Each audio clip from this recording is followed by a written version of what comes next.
estudios de gabinete, ¿ya? Vamos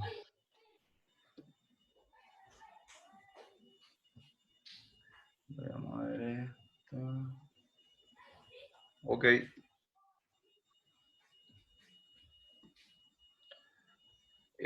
Bueno, en este tema que vamos a ver, ¿no? Como el título lo dice, valoración clínica del sistema renal, vamos a ver netamente la parte semiológica, ¿no? La parte de laboratorios, qué laboratorio debo pedir, ¿no? Ante la sospecha de una patología renal, qué estudios de imagen debo pedir, ¿no? Entonces, estoy entrando en la aplicación compartida.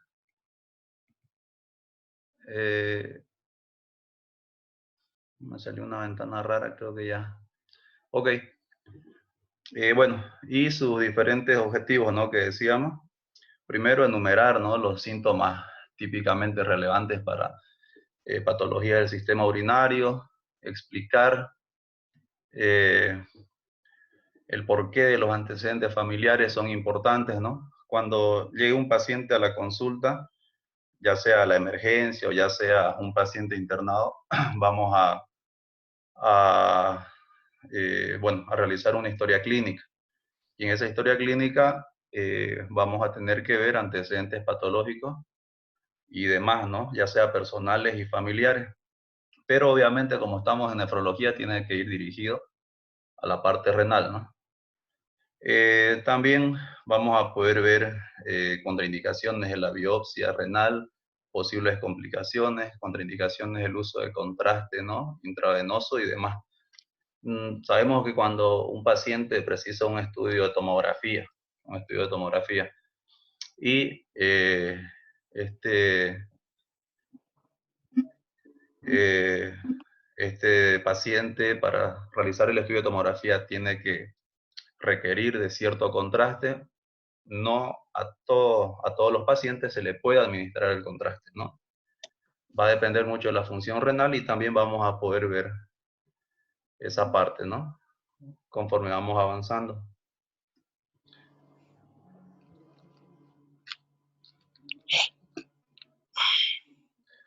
Ok, lo que decíamos, ¿no? Y,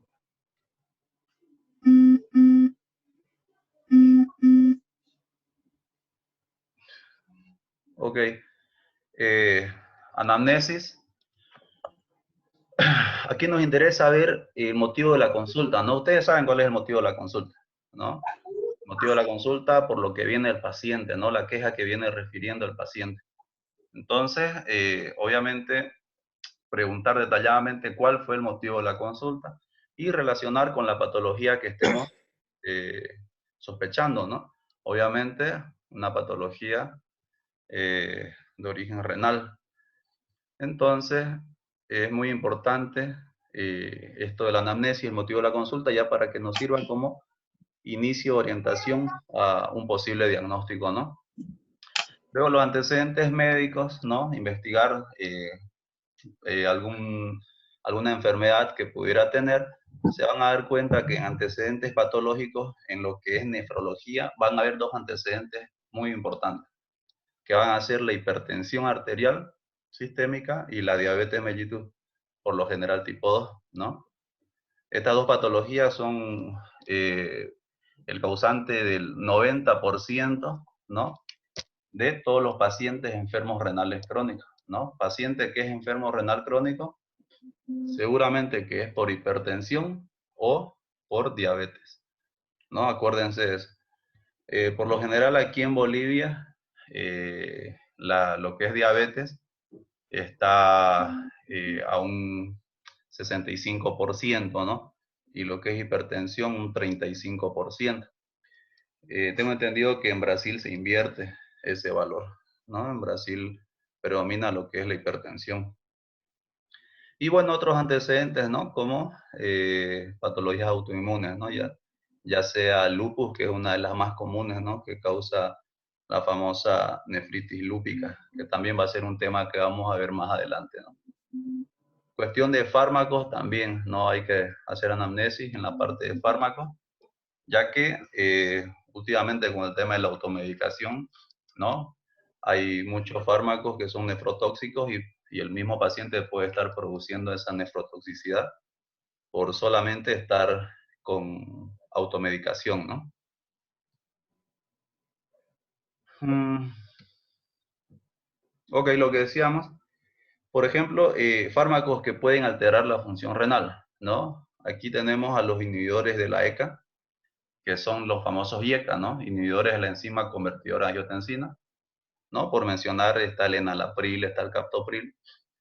Estos fármacos obviamente los usamos en pacientes hipertensos, ¿no? Pacientes hipertensos. Y si vamos a la otra tabla donde dice nefrotoxicidad, vamos a ver que estos exacerban la lesión renal aguda prerrenal, ¿no? Entonces, hay que tener mucho cuidado en pacientes que estén cursando con una lesión renal aguda de origen prerrenal y, y su uso concomitante con estos IECA, ¿no? Entonces hay que tratar de suspender, cambiarlos por otros tipos de antihipertensivos en lo que sale este cuadro de lesión renal aguda, ¿no? También encabezando a fármacos tóxicos están los AINES, ¿no? Los AINES, antiinflamatorios no esteroideos, también son fármacos que exacerban la lesión renal aguda prerrenal y nefritis tubulointersticial, ¿no? Que es un tema igual que vamos a ver más adelante.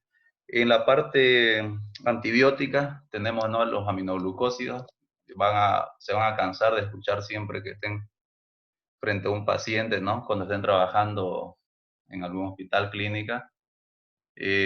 Paciente que está con cierto grado de falla renal, tienen que ver el tema de antibióticos, ¿no? Porque no se maneja la misma dosis o la dosis estándar de antibióticos que en un paciente sin falla renal, ¿no? Entonces, paciente con falla renal, hay que disminuir ciertos antibióticos encabezados, por ejemplo, como los aminoglucósidos, ¿no? Ahí tenemos la micacina, uno de los más usados, que son muy nefrotóxicos, ¿no? Y nos puede producir una necrosis tubular aguda, ¿no? Y entre otros. Y bueno, así, distintos fármacos que pueden alterarnos la función renal. También tiene que estar dentro de nuestra anamnesis para saber si lo está recibiendo y obviamente descontinuar ese fármaco, ver cambiarlo por otro o optar otra medida, ¿no? Pero conociendo, eh, ya lo dicho. Si hablamos de exploración física, ¿no? En exploración general, eh, obviamente vamos a presentarnos siempre con el paciente, explicar lo que vamos a realizar. Y en pacientes enfermos renales crónicos, ¿no? Hay que determinar la talla del paciente, es un dato importante, ¿no? Como causa de retraso de crecimiento en estos enfermos renales crónicos. Aquí, por ejemplo, en exploración física, obviamente, si vemos extremidades, hay que buscar la presencia de confección de fístulas arteriovenosas, ¿no? A veces ya hay un paciente que ingresa, es un paciente que ya realiza sus sesiones de hemodiálisis y bueno, la enfermera o nosotros mismos vamos y queremos tomar la presión y podemos ir y alterar, ¿no? Y dejarla sin funcionalidad a esa fístula solamente por agarrar y ponerle el tensiómetro y hacer presión, ¿no? Las fístulas arteriovenosas, que son confecciones entre arteria y vena, por lo general realizadas en los brazos, son de mucho cuidado, ¿no? Entonces hay que tener bastante cuidado con pacientes que ya portan su fístula. Aquí, por ejemplo, hay una imagen, ¿no? Pueden ver las amígdalas, no se las ve hipertróficas, pero llama la atención estas manchitas blanquecinas, ¿no? Obviamente estamos frente a una amigdalitis en su última fase, que es la puctácea, ¿no? Pero ¿qué tiene que ver una amigdalitis con nefrología? Eh, Vamos a ver también más adelante una patología que es la glomerulonefritis postestreptocócica, ¿no? Esa glomerulonefritis postestreptocócica se caracteriza por cuadros de amigdalitis a repetición, ¿no? Pacientes con estas amigdalitis a repetición son pacientes propensos a presentar ese tipo de glomerulonefritis. Y para llegar a un diagnóstico nos va a orientar consultar al paciente si ha cursado por cuadro de amigdalitis anteriormente, ¿no? Si estos fueron a repetición o si aún está cursando o está dentro de los 14 días de haber iniciado las molestias a nivel amidalar, ¿no? Entonces es un dato también semiológico importante en estos tipos de pacientes, ¿no?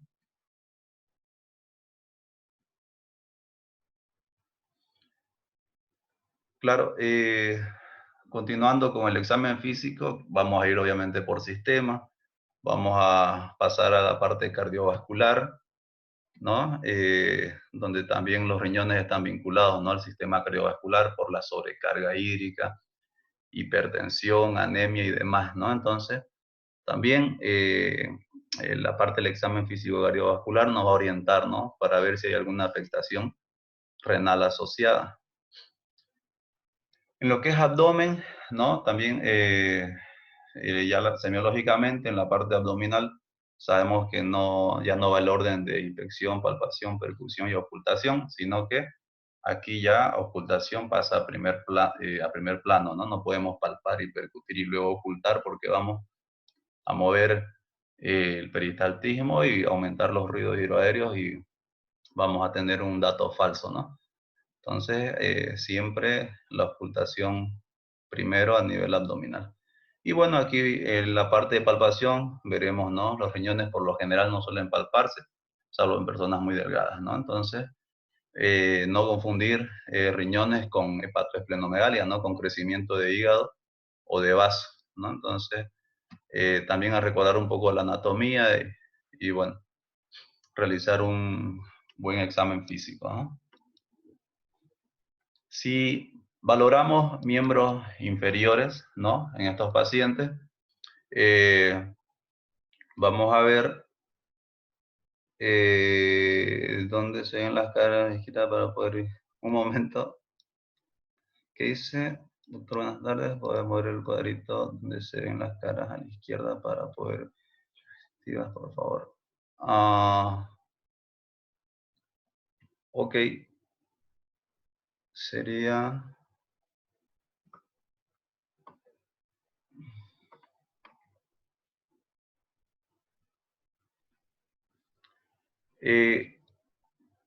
ahí no logran ver la diapositiva completa.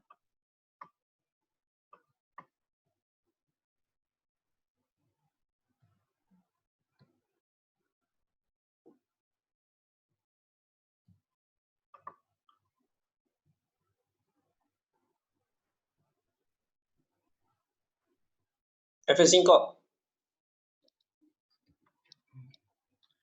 ¿Logran ver la diapo completa ahí? Sí. Sí, Sí. doctor, ahora Sí, sí. doctor. Sí, Ah, pero sigue ese que dice, favor alejar esa ventana. y eso es lo que estoy viendo, pero no tengo otra ventana abierta. Y eso aparece y desaparece, ¿no? Sí. Y tampoco me responde al tratar de moverlo.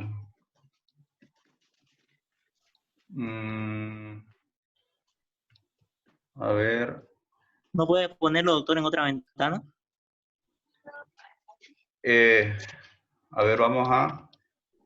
Un momento, voy a salir de la diapo. Para que lo ponga en otra ventana. Ok. Pero se sigue viendo bien igual. ¿Sí? Sí. Sí, doctor, igual de todos modos la diapositiva lo vamos a tener. Ok.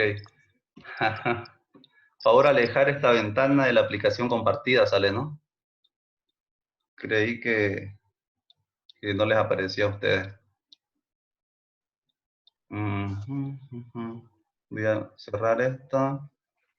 Voy a cerrar esto. Su Si está en función computadora, hay una opción de ¿cómo se llama? de... De ¿Compartir pantalla? no, renderizar en video, en opciones creo que está, para que el video no esté entrecortado, porque transmite solo en imágenes. a ver. Sí, estoy También ayuda. estoy en computadora. Pero...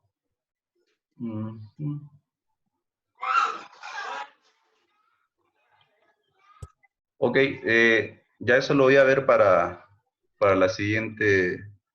Tenemos otro periodo luego, ¿no? Sí, doctor, Sí. y el tiempo se está acabando. Ok, ay Dios, el tiempo. Ujú.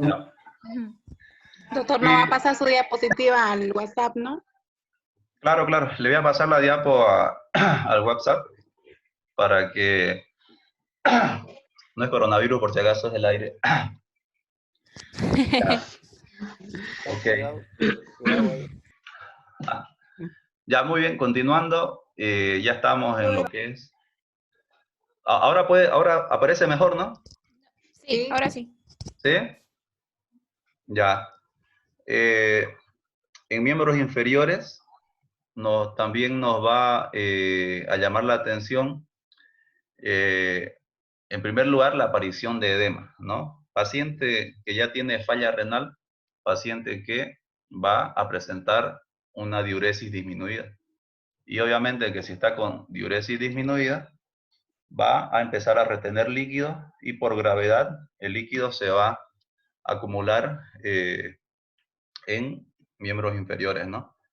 Entonces tiene que llamarnos la atención al ver un paciente que ingresa a la consulta o vamos a verlo en cualquier servicio, que presente esos edemas en miembros inferiores. Siempre y cuando sea un edema bilateral, ¿no? Porque si estamos frente a un edema unilateral de una sola extremidad, por lo general va a ir de la mano con un problema de estasis venosa. Puede ser una trombosis venosa profunda, ¿no?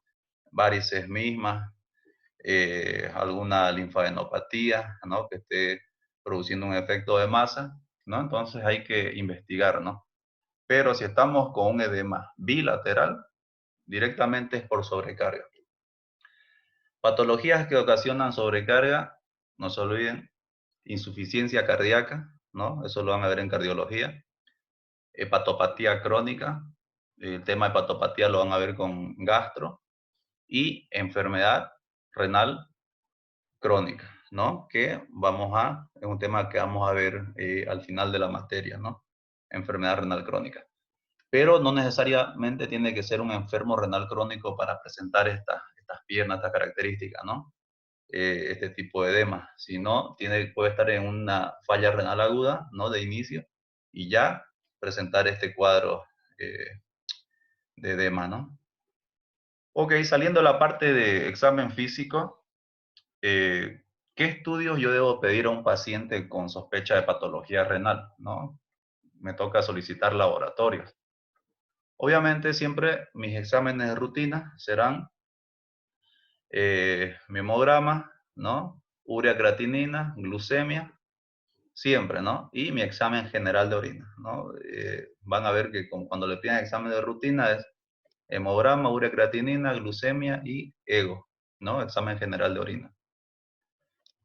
Pero también en pacientes que están con alguna alteración renal, me va a interesar ver su nivel electrolítico, ¿no? Sodio, potasio, calcio, fósforo. ¿Por qué? Porque dijimos que una de las funciones del riñón era mantener el balance hidroelectrolítico, ¿no? Entonces, si hay alteración en él, seguramente mis niveles de electrolitos estarán alterados. Otro punto igual importante, proteína más albúmina. No nos olvidemos que la albúmina, ¿no? Esta proteína es la encargada de mantener la presión oncótica, ¿no? En la primera clase explicamos sobre la presión oncótica, ¿no? Que era la fuerza que se ejerce desde afuera hacia adentro de los vasos sanguíneos para mantener la volemia estable, ¿no? A diferencia de la presión hidrostática, que es la que tira para afuera más bien, ¿no? La que saca líquido de los vasos sanguíneos hacia el intersticio, ¿no? Entonces, gracias al equilibrio de estas dos presiones, es que la persona no forma edema. Pero ¿qué pasa si estos enfermos renales, por su falla renal, están perdiendo algo que no tiene que filtrarse, que es la proteína, ¿no? Dijimos que las proteínas y células sanguíneas son los únicos que no se filtran. Entonces, ¿qué pasa si sí se está filtrando porque hay una falla a nivel de la membrana basal glomerular? Esa persona va a perder su nivel de albúmina, por ende su presión oncótica va a estar disminuida y posteriormente va a presentar los famosos edemas, ¿no? Entonces me va a servir también este dato muy importante cuando a la hora de solicitar laboratorios, ¿no? Mi proteinograma. Y no puede faltar mi examen general de orina, ¿no? Si estoy en nefrología, es mi biopsia renal, ¿no? Un examen general de orina. Entonces, ya hay un tema aparte, ¿no? De examen general de orina, es muy importante. Se ve simple el estudio, pero tiene un poco de complejidad, ¿no? Pero obviamente que en una posterior clase, bueno, yo creo que va a ser luego, vamos a ver esto, lo que es examen general de orina y aprender a interpretar bien cada característica que nos muestra, ¿no? Esa hojita. O ya apareció nuevamente esa ventana. Ok.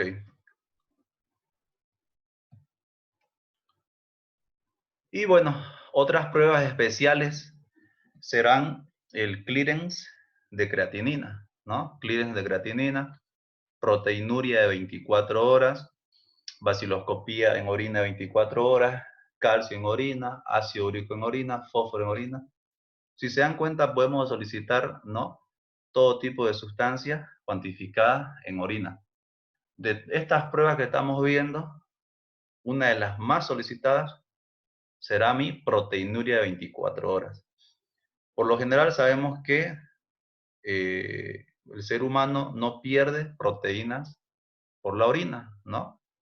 Pero si ya tengo un daño renal, obviamente esa membrana ya no va a tener su función completa de filtración y de barrera para estas proteínas y va a dejar pasar estas proteínas, ¿no? Y ya esas proteínas se presentarán en orina como proteinuria y yo puedo cuantificar cuánto de proteínas estoy perdiendo en 24 horas.